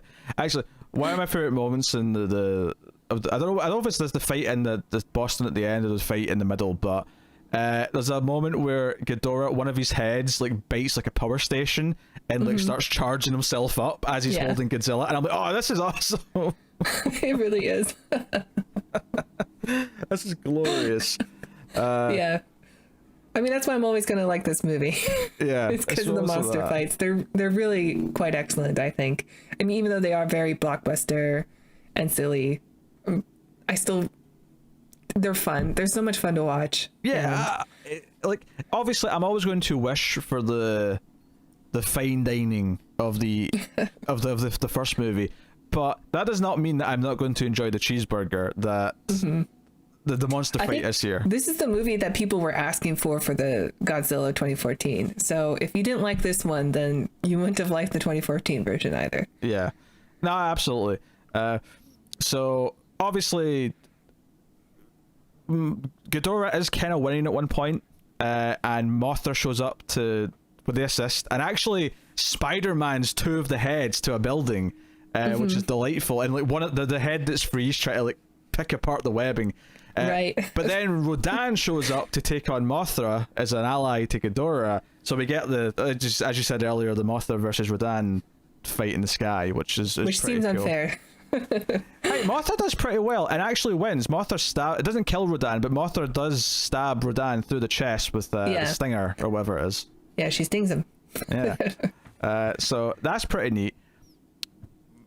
So a couple of great moments in the fights though. So one of the things that they set up is that because of what Serizawa did with the nuke to wake up Godzilla, it's actually kind of supercharged them. And I do appreciate though, and I'm glad that this was like a one-time thing. Like, it's not like a new power that he has. It's like, no, he's sort of building up and he's going to explode once. It's not like now that he's got this bubble of energy that he can do just whenever he wants now. Because he just had so much radiation at one time that he's got to like exhaust a bit. Because when he gets back out, it's after Vera Farmiga sort of distracts Ghidorah for a bit. Because when Godzilla goes down, Ghidorah kills Mothra. That happens in this movie. Yeah. And it's super sad. It is sad. Like, Mothra? Yeah. Maybe she's like a phoenix, or maybe there will be another Mothra. She is. I mean, she's cocooned once. I mean, this shows that you've not watched a lot of the other Godzilla movies, but Mothra always comes back. There's always a new Mothra. Okay. There's always a new Mothra. Well, I mean, she started off as an egg, so there had to have been one before her. Yes. Mothra dies and then there's a new Mothra, or comes back technically. I can't remember the exact technical distinction, but there's always another Mothra. There's always another Mothra. So I do love that after the big boom happens. So because Godzilla's already kind of won, he kind of puts his foot on Ghidorah's chest and like crushes, and it's like satisfying. It's like, yeah. Because the atomic bubbles already kind of like burned off his wings. Like the wings kind of get eviscerated in the atomic like explosion. But maybe not my favorite shot, but my favorite fighting moment is, and this is a great fake out, where the smoke clears after the proper atomic explosion, and it's Ghidorah's head. You think, oh no, Ghidorah's still alive. Somehow Ghidorah's still alive. And then the smoke clears, and it's actually just what's left of Ghidorah's head in Godzilla's mouth, just like struggling to get out. And then Godzilla uses his atomic breath and eviscerates this entire head from inside of his mouth, and it melts. And my favorite part of this, and I don't know if I noticed this the first time I saw it, but after the Ghidorah head's gone and Godzilla's won, there's a little yellow spark of light in Godzilla's mouth. It's almost like a little bit of bad breath after he's like had a snack. Like he still tastes a little bit indigestion. Of Ghidorah. And I'm like, that is a great little touch. I agree. That was funny. I like how big he is too when he comes back after being blasted with the atomic bomb. Like another character mentions, just does he look like he's been working out? Like he's just like extra thick. If I remember the line from Bradley Whitford here, I believe it's Serizawa's got that lizard just is the line that he gives. Which made me chuckle because I was very into the fight at this moment. So. Yes. So that line, okay.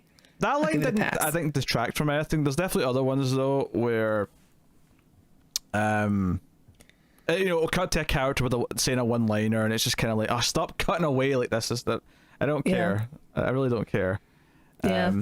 But I mean, Godzilla, his spikes look bigger, and he looks like he's been puffed up a bit, and I like that he looks significantly meaner. Mm-hmm. Yes. I also like that his atomic breath like works well against Ghidorah, like because Ghidorah is like electric powered, but Godzilla is like radioactive, so it's like a different type of energy because he's an alien. He wouldn't have the same types of strengths and weaknesses. I love the Ghidorah lightning. I love it so much. I loved it in the first fight in Antarctica. There's a moment where when he tries to hit him and misses with the atomic breath, Ghidorah knocks him over, and the atomic breath just sort of like obviously he's still firing, so he ends up like hitting just like a random couple of like buildings that are in Antarctica, and they just kind of, you just see them melt like instantly, and it's just like it shows you how powerful this is and how dangerous it is if like someone knocks him like off aim. And they're like, oh shit, that's an entire, just like miles of people just died because the atomic breath just hit somewhere different.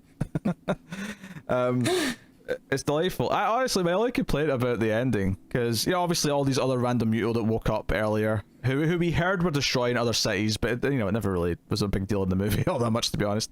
Outside of the fact that we have to defeat Ghidorah because Ghidorah is taking over the planet, is essentially the idea. I think we see some news in the background, so you can see them like walking through cities and stuff, but we don't see anything. But they come towards Godzilla at the end and they bow before Rodan, and Rodan's the important one because he's the one that we know was villainous and working for Ghidorah, and he bows down to Godzilla. In fact, that was another cheesy line that bothered me. Is right before Vera Farmiga dies, because her truck, because she has to drive away from Ghidorah, and the truck gets flipped over, but she survived just long enough. And just before she gets killed, because she knows Godzilla's about to whip his ass, she goes, long live the king. I'm like, shut up. Like, stop making king lines. It was annoying in Kong when Samuel L. Jackson's like, oh, man is king. And it's annoying here with all the long live the king nonsense. Stop it. It would have been good if Serizawa said it. He's the only one who can get away with it. Sure, yes, he has the gravitas to sell that line.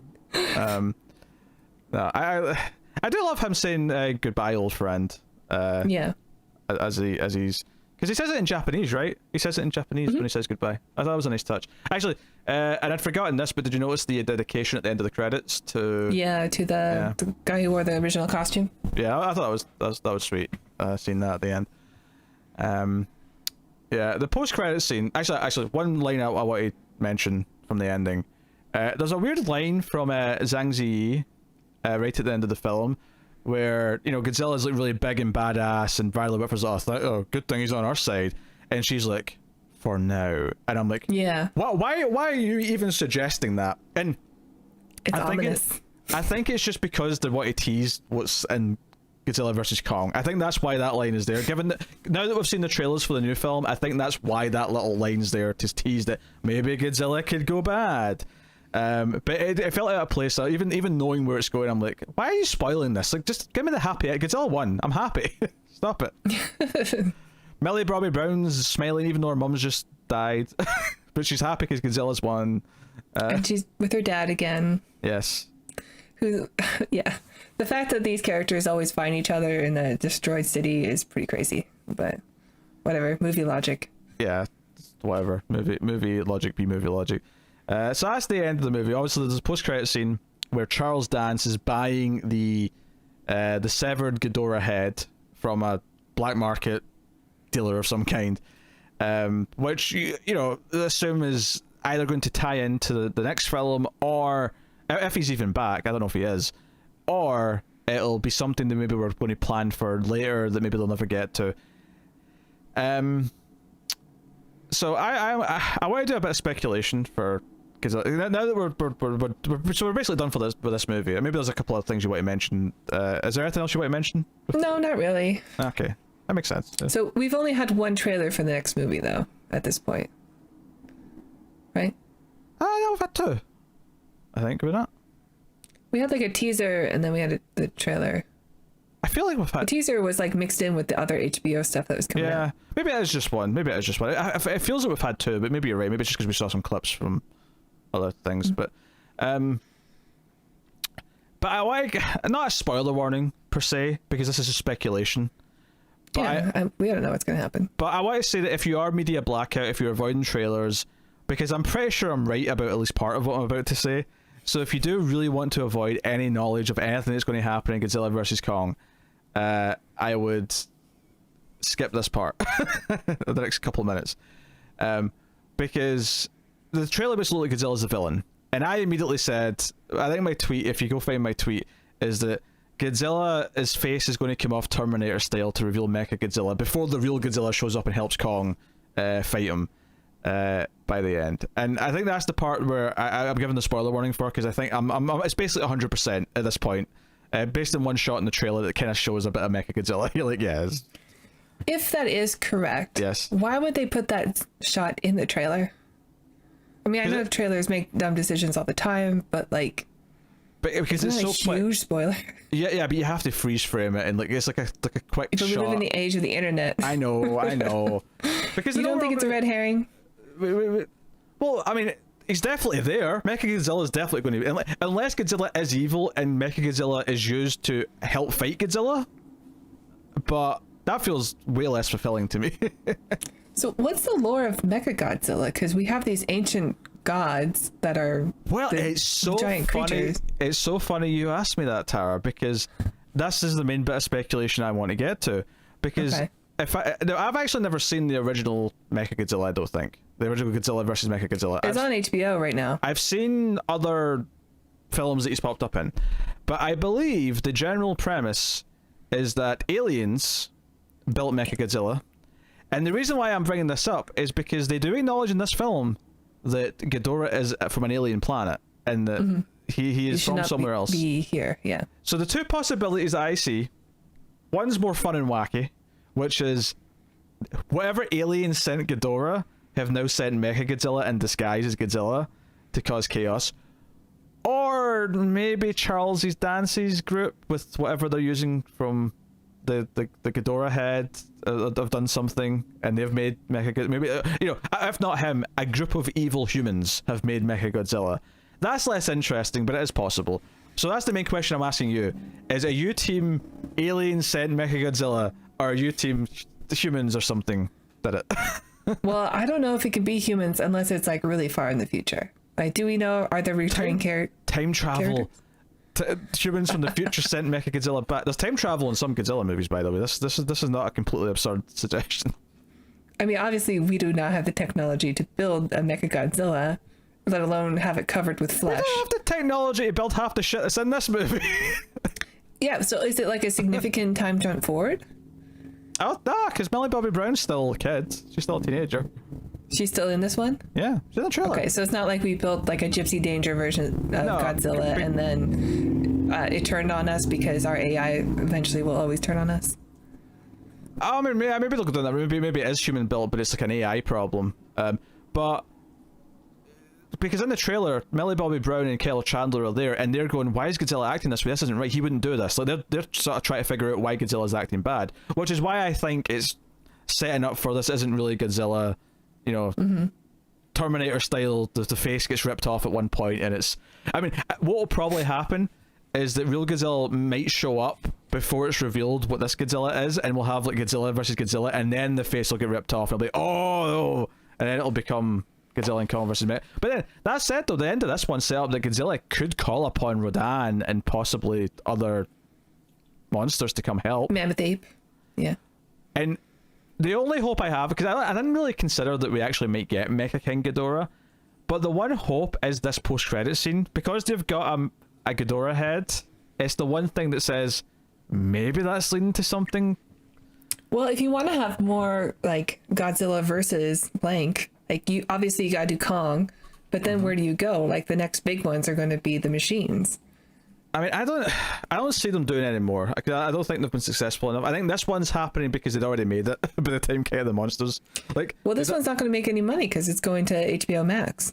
So yeah, but I don't think it was going to make that much money anyway, though, because King of the Monsters only did okay. It didn't do as much as at least I don't think it did. Maybe I'll check Box Office Mojo, but I feel like they were kind of declining. I think Kong and King of the Monsters were both a little bit lukewarm, was my understanding. But so basically what I'm saying is that this post-credit scene with the Ghidorah head, if I'm thinking that we're going to have Godzilla and Kong versus Mechagodzilla, and that Godzilla could also potentially call upon Rodan, maybe a new Mothra, whatever, to come help, it makes me wonder if when we get to the big final fight, is it really just Mechagodzilla, or does he have allies? Is there like more villains to unveil? And if that's the case, Mecha King Ghidorah kind of makes some sense to go alongside that. I mean, hell, don't get me wrong, I would love to see Destroyer or Gigan, or well, maybe not Gigan, but like some of the other ones.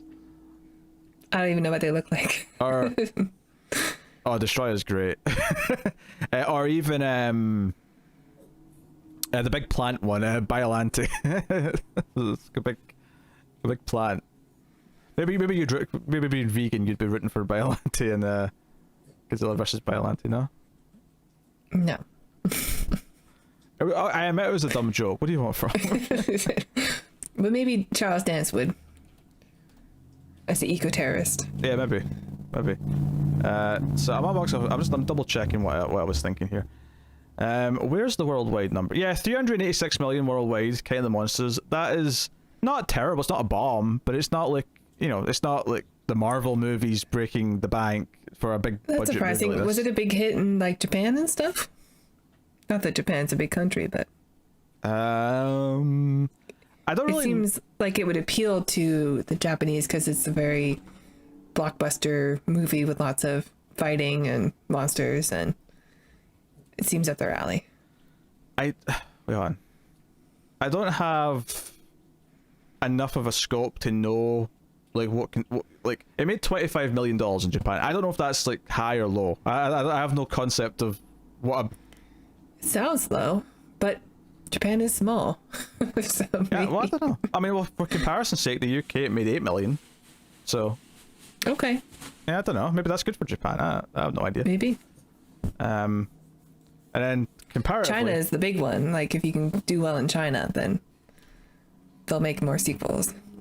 yeah, and comparatively, Kong Skull Island, well, that actually did better. That did 566 million. So that actually did quite. What? Well, I'd say that's a reasonable success.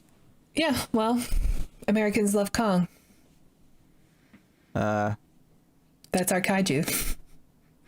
The domestic was only 30% of the overall take, so.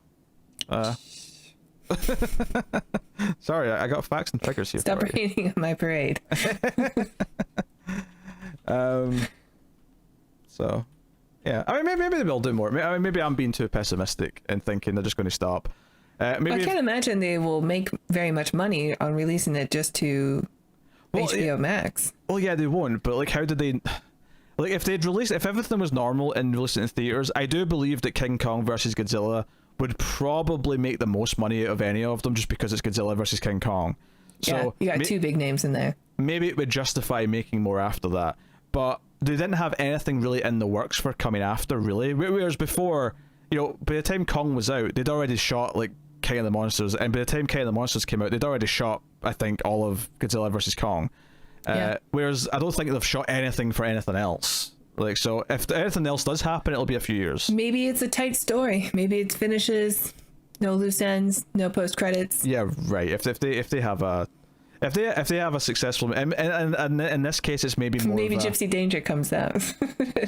in this post case, credit. in this case, maybe success is dictated more by like how much are people talking about it on social media. Obviously, how many people have watched it. Maybe if it does well enough, maybe they will make a new one. And you bet your ass if it does do well and they think they can make more money, it doesn't matter how neat an ending it has. They're going to somehow shout out another one. Yeah. You know what? Hollywood's been doing that for decades. Look at the Planet of the Apes movies. The original ones. We need a sequel. How do you make a sequel? Do you know what? Yeah, Adam Wingard made the new one. I keep forgetting that. That's super interesting. Who? Adam Wingard. He directed You're Next and Oh, that's a very good movie. and The Guest. He also unfortunately directed the Blair Witch reboot and like a anime adaptation on Netflix, which wasn't supposed to be very good. But You're Next and The Guest are really. I mean, I really love You're Next. Yeah, Your Next was great. I love that movie. So it's interesting that the director of Krampus did this one, and then the next one is going to be the director of Your Next. Where all these horror directors are getting these big budget Didn't Gareth things. Edwards have a monster movie too before? Yeah. Monsters. It's literally called Monsters. I don't know if it's a horror movie or not. I assume so. No, not really. It's just More of a drama. There's a couple of horror-esque scenes, I suppose, but it's more of a romantic drama road movie through quarantine zone. I guess is how I'd describe it. Okay. Nice imagery, though. You'll like that movie. I think you'll like that Probably. movie. I think you'll like that movie. Yeah. I like Gareth Edwards. I'm sad he doesn't make movies anymore for some reason. I'm sure he'll be back. I think he's a very exciting director. Yeah, so we got Millie Bobby Brown back and we got Kyle Chandler back, but we're adding Alexander Skarsgård and Rebecca Hall. Those are good actors and actresses. Well, just to Wait, get Rebecca Hall's okay. She's fine. Yeah, I don't feel particularly strongly. I wonder if Bradley Whitford comes back. I wonder if they get him back for some one-liners. Please don't. He's gonna be like, "Oh, that monkey and that lizard are going at it," or something. I don't know. He'll lots of one-liners about monkeys and lizards. It's gonna happen. I know. I mean, how did you get this job?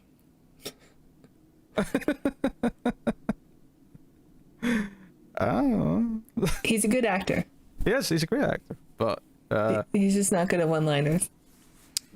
is Charles Dance? I mean, maybe IMDb will tell me if Charles Dance is expected in Godzilla vs Kong, but I'm not. He's not listed, but that could just be because we don't know. No, because IMDb isn't like the be-all end-all of where information comes from. It's just kind of where sometimes it'll not end up there until stuff is confirmed. So, Right. he could pop up, but we'll see. All right, I guess we can rate Godzilla King of the Monsters then. Okay. I do really like this movie. I think the stuff that's good in it is enough to make me say, yeah, I mean, if you like monster movies and giant creatures fighting each other, or you like how they bring back these classic creatures that don't really make sense in the world, but do it in a grand, spectacular way, then yeah, I guess it's good. But unfortunately, the human stuff it's gonna bring it down. Not like a whole lot though. Like I don't know why it's so easy for me to not forgive the bad human stuff. Then in King Kong, where I just could not, or Kong Skull Island, where I just could not forgive it. But I just the grand, spectacular, epic fight scenes are what you want to watch the movie for, and I think they are good. So I'm actually going to give it a 7. I think it's a good movie. Yeah, I think comparing it to Kong is a weird thing for me, because ultimately I come down to the notion that with Brie Larson and Tom Hiddleston, they did nothing with those two characters in that entire film. As much as a lot of it here kind of falls flat, at least they were, and some of it's just stupid, but they tried to do something with them. There was some sort of plot with the characters, at least. Like that's worth something. So, because I think some of the characters, especially like the comedy characters in this, might actively be more annoying than any characters that were in Kong. But the monster stuff's better, and at least the main characters have something going on, even if it's not good. There's something going. Like Vera Farmiga, for if you compare it to Brie Larson, like at least she has it's stupid. Her motivations are silly. Her plan is stupid. All of it. You can say it all. You can make all the complaints you want, but at least there's something. Brie Larson in Kong is just a blank slate. Tom Hiddleston is just a blank slate. At least Chandler has a couple of moments with Godzilla where when Godzilla says, "All right, we're cool," it's effectively right when he looks at him. Like, right. At least that moment has some weight behind it because it was set up and it's built. I don't know. But ultimately, though, it comes out of the monsters. I think the monster fight's more fun. I think the monsters are just better monsters by and large. And for all the stupidity, there's moments with giant claws coming for planes, or there's entire cities just going over with the wind of the wings. There's lots of big glowing eyes. Yeah, Godzilla versus not Godzilla, not Kong, sorry. Godzilla versus Ghidorah every time is a fun watch, and the way it plays with the heads dodging and the different uses of energy, or even like Ghidorah being sinister when it's like looking through the window at Millie Bobby Brown, which is when it gets the most Jurassic Park. And I think that's what I was expecting more from her, was more Jurassic Park kid antics. And I was all for it. I was like, yeah, give it to me, but hey, whatever. So there's weird missteps. There's too many human characters try to be funny. But I do really love the monster stuff. And it's a very easy rewatch because of that, even though, I will admit, opening half hour or so, yeah, it's very easy to just kind of like, look at Twitter for a while, well, before you get to the good stuff. But once Ghidorah wakes up, though, that's when the movie really starts, and from that point on, I'm having fun, even if there's still problems after that. So, I gave Kong a 6. Obviously, this has to be higher. I can't realistically go that high, though, because it's still got a lot of problems. So, I am going to agree with you on the 7, but I do think there's a lot of personal subjective bias in that 7. I don't think the movie's objective quality gets it there that high. I think objectively this is probably more like a 6 or even a 5.5, but for personal enjoyment, I'm giving it the 7. That's interesting. Like, I don't have any nostalgia towards the other characters or the other monsters in the film, but I still just find it such a blast to watch every time that the monsters are fighting. And this one, even the human characters have scenes that show like Godzilla in the background, or they're reacting to Godzilla swimming. So it's not like the other movies where we just spend so much time with humans on their own.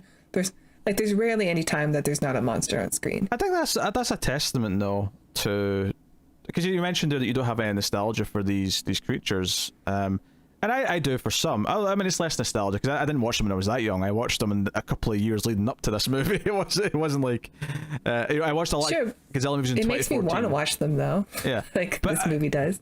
The point I'm making, though, is that that's a testament to them just being good designs and interesting monsters and interesting characters as much as they can be a character, and they do. Like you said earlier, the 3 heads of Ghidorah have kind of their own little personalities.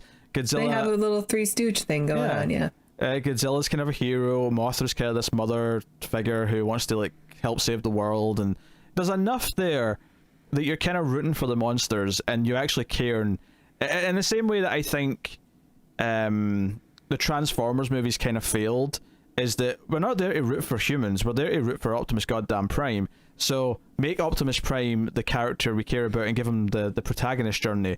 And with Godzilla, obviously you can't completely do that because he doesn't talk, right? It would be really ballsy to just follow Godzilla around and just have it all be from his perspective. Although I would love if some director had the balls to do it.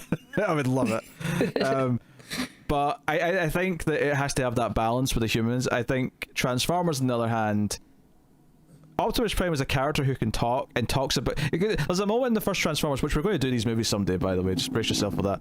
But there's a moment in the first Transformers where he talks about how, we let our planet fall, we can't let the humans fall too. And I'm like, you know what? Make this movie about Optimus Prime, this leader who's lost his own home turf, who's determined to not let it happen to us. Make it be about him fighting for redemption and winning. That's the character arc. That's who I care about. I don't care about Shia buttfuck. Sorry, I swore.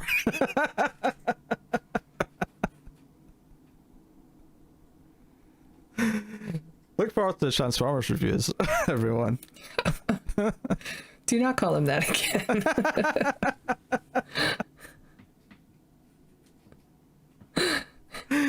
Okay. If you made it this far into the review, so that was 2 sevens for the record. If you made it this far into the review, put I want you to put the word, the phrase, "Oh my god," then ... Zilla.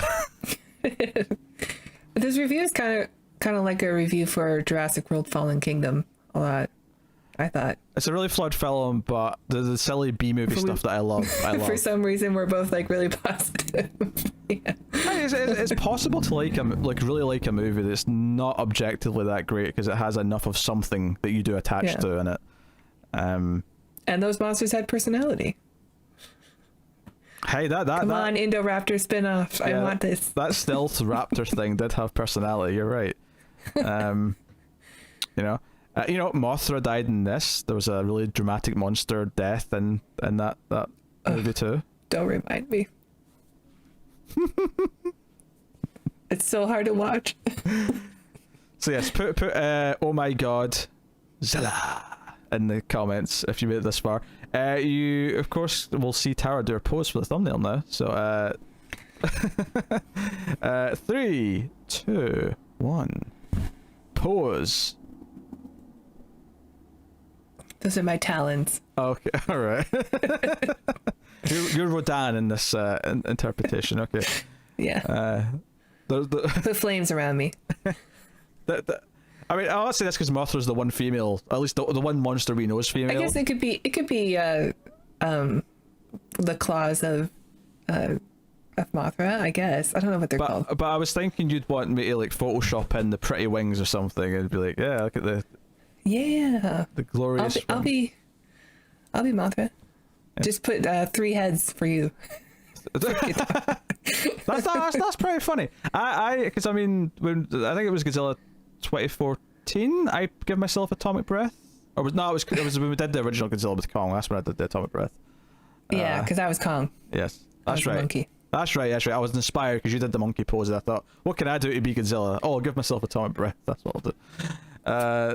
So if I remember we had this conversation when I go to make the thumbnail, then I will give myself 3 heads. Nice. All right, let's go look at IMDb's user reviews. 1 out of 10. This is a funny one because like when it's a really good movie, I will look at the 1 out of 10s. But it's a really bad movie, I will look at the 10 out of 10s. This is a weird one where a lot of people are going to be in the middle, and I feel like the 1 stars are going to be like, oh, characters are dumb. 10s are going to be, oh, monsters are great. I don't know which is going to be funnier here, so I'm going to go at 1 star. All right, and we'll just read how hyperbolic some of these reviews are titled. From the first review here, my eyes are hurting after watching this movie. It's a movie about people talking with monsters in the background. Maybe that first guy has like I don't know, like they go into like epileptic seizures if they have bright lights or something. Oh yeah, maybe. When the CGI monsters display the best acting performance. I mean, I'm not actually disagree with that, but no. But that's what I care about the most, so that's fine. So that's good. I'll get this one. The trailer was too much. That's the title of one of the reviews here. What? Maybe it spoiled too much? Maybe. The trailer was amazing. Dear. Well, very... Fishing idiots. Fishing for that money. More empty junk made for the Chinese market. I mean, I don't know if I quite... I mean, I get that this movie would appeal to the Chinese market given they like the big budget blockbusters, but I don't know if it's specifically aimed at China. It's not like Wandering Earth quality. I mean, in the same way that they specifically put in like I mean, maybe you could argue that Zhang Ziyi's inclusion was to like, so there was a native star for the Chinese market, but I don't think, I don't know, it doesn't feel that intrusive to me if that's. But it's also established in Mothra. Not that Mothra is from China. Maybe it's from an island, right? It's from an island, yeah. Yeah. I don't remember specifically where that island's supposed to be. So somewhere in the Pacific. Somewhere in the Pacific, but I could tell you. But hey. This was our last chance to get the Godzilla movie we all wanted, but it failed terribly. Why is this the last chance? There's like 800 Godzilla movies. Hollywood With so reboots many. things constantly. Like you'll get more Godzilla chances. Oh yeah, definitely. This will not be the last Godzilla reboot. Yes. But hey, I'll stop reading them there. But just for the comparison's sake, there are 234 one-star reviews on IMDb, and there are 445 10-star reviews Nice. on IMDb out of a possible 2,249. Which, to be honest, I think just exemplifies that too many people on IMDb either rate things a 1 or a 10. There's no scale for them. It's a 1 or a 10. Yeah. But hey, there you go. So We haven't given anything a 1 star we'll get there. on the show. Hey, I just mentioned we were doing the Transformers movie. Some of those sequels might approach the one. I am not looking forward to like the 4-hour one. There's no 4-hour one. Isn't the one with the dinosaur like 3.5 hours? I think it feels like 3.5 hours.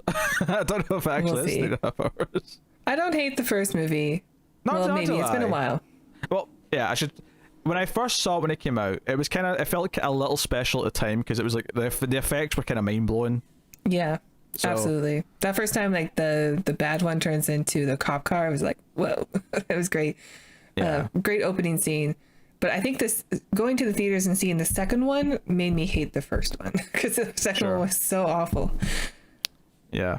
But it's been many years, so whenever we get back to it, hopefully many years from now, I'll see how I feel. You realize as soon as there's a vague date for a new one, we're going to have to work through them. Well, it was a Patreon vote for a minute, and the patrons, even they didn't want it. It was mercy.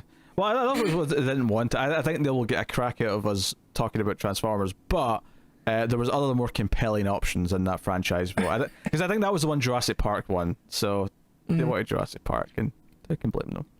Yeah. Yeah. Life finds a way, as they say. Life finds a way. Clever. Clever girl.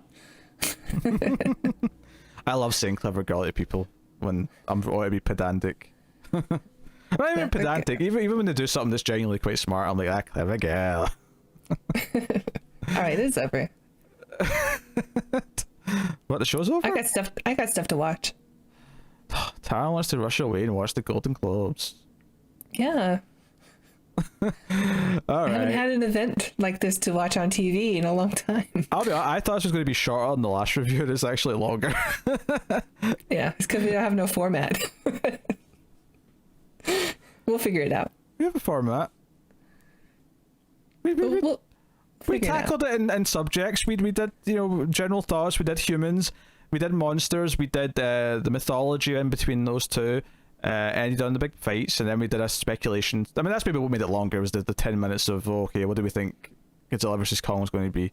I mean, I suppose the final question, just before I do outro properly, is are you expecting to like Godzilla vs. Kong? No.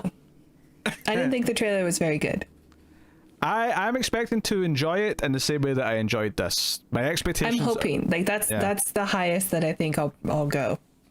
As long as Godzilla's actually a good guy by the end, because if they do my boy Zilla dirty, I'm not going to be happy. I'm going to be happy.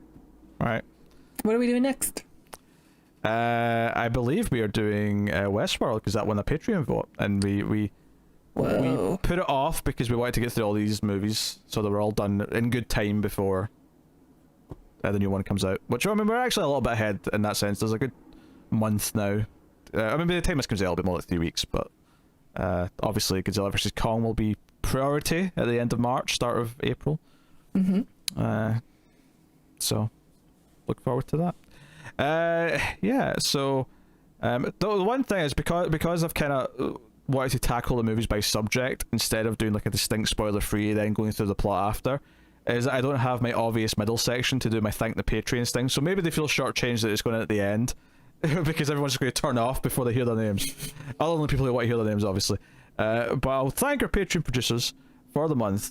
Well, it'll be March by the time this goes out, but whatever. It's the last day of February for anyone who's curious. I mean, what you know, if you're paying attention to the Golden Globes, you know it's February. Right. So thank you very much to Tyler Hess, Cindy Palacios, David Short, Board Now, Al Tradesman, Christopher Moy, Brett Williams, and David Brown. Those are our Patreon producers for the month. If I was to assign a kaiju to each of those, I'm kidding. I'm not going to do that. I'm sure they would appreciate that. Sure. Well, I don't have that many kaiju, so I'd have to like pick 3 of them for Ghidorah. Like the 3 heads would have to be right. You know, I think Cindy, Tyler, and David are definitely the 3 Ghidorah heads because they always because they talk to each other a lot, so they can be and Cindy's definitely the leader, the one in the middle. Sure, yes. Cindy's the smart one in the middle. The other 2 are the ones that are sort of like biting each other like a pair of numbskulls. Yeah. Yeah. Way to go back to Stooges. That was intentional, yes. I thank you for acknowledging the ingenuity of my joke. Tara, would you like to tell everyone about Patreon? If you enjoy the reviews, please check out our Patreon page. It's patreon.com/MouthfuzzTV. And if you donate $1 per month, you will get access to bonus episodes of The Ace. So go find your favorite B-movie classic starring David Carradine and others on that library. So thank you. Oh, if you donate $5 per month, you'll get access to these episodes one day early. One day early, soon to be a week early. Soon to be a week early. Yeah, things are changing. Just slightly. That'll happen when we get ahead enough that we can go a week early, and patrons will effectively get 2 episodes, like 2 days back to back, and then it'll be a week. The idea being that if not every episode necessarily will have them, but if I do those little edited videos that I've been doing for some of these episodes, where the short, the clips, and that those will go out in public for during that week where patrons have the full episode early, and then eventually everyone will get the full episode. But that's the plan. Once we able to get ahead in the schedule, which probably won't take that long, but Tara's looking at me going, it will take time. I do not have it in my schedule to squeeze in an extra episode. How dare you? We'll figure it out.